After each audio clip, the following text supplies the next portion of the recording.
କିଛି କହିଲୁନି? ମୋ ବାପା ନାହାନ୍ତି ବାବୁ। ନାହାନ୍ତି ମାନେ ଆର ବାରିକୁ ଚାଲି ଯାଇଛନ୍ତି? ନାଇଁ ନାଇଁ, ମୋ ବାବା ବଞ୍ଚିଛନ୍ତି, କିନ୍ତୁ ମୋ ମା ପୁଅଙ୍କ ପାଖରେ ନାହାନ୍ତି।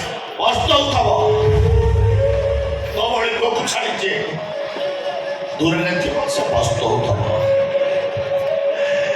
କେବେ ସୁଖ ହେଇନଥିବ।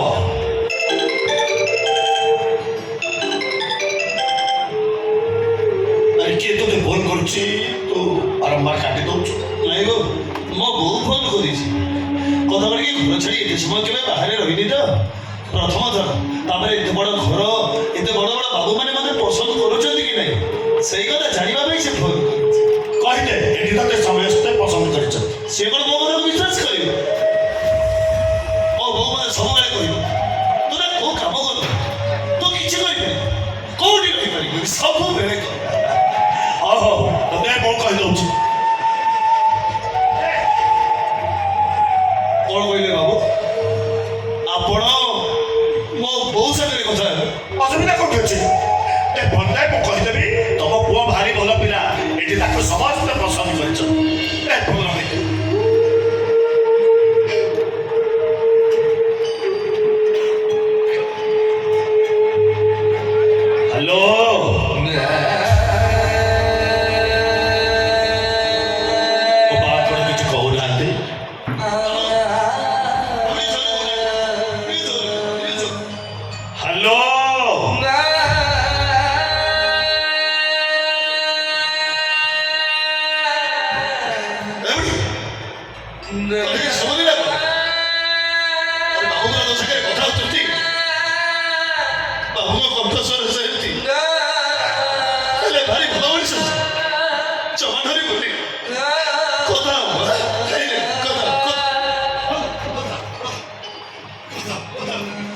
ହ୍ୟାଲୋ,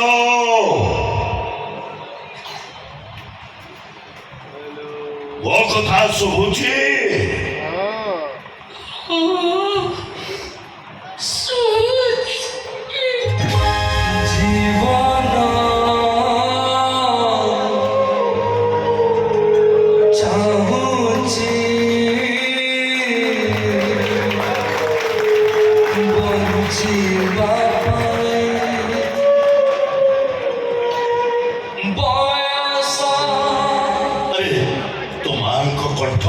କମ୍ପିଲା ଭଳି ଲାଗୁଛି।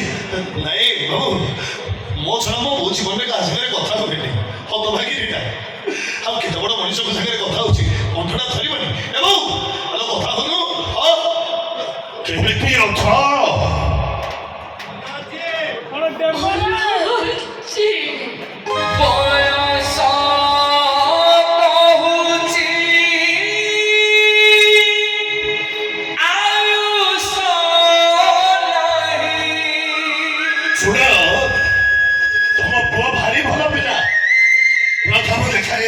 ସେ ମୋ ମନ କିଣି ଦେଇଛି, ସେ ଆଉ ତମ ପାଖକୁ ଯିବନି, ସେ ଏଇଠି ରହିବ ମୋ ପୁଅ ହେଇ।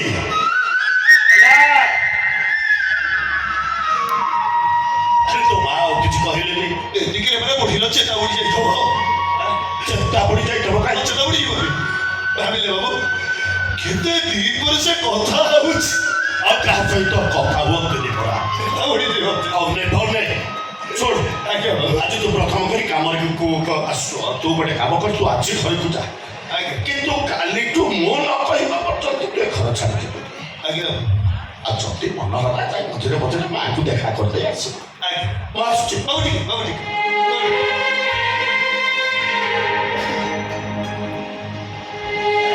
ଆପଣଙ୍କ ଶାଢ଼ୀ? ଆରେ ନାଇଁ ନାଇଁ ନାଇଁ, ଏ ଶାଢ଼ୀଟା ତୁ ନେଇଯା।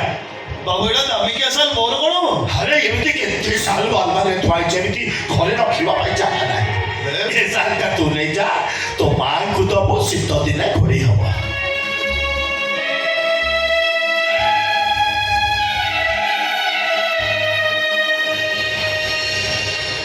ହେ ଜଗନ୍ନାଥ, ସମ୍ପର୍କଟା ଯେବେ ଦେଇଥାଏ ଧୋକା, ହଜାରେ ଭିଡ଼ରେ ଲାଗେ ଏକା ଏକା।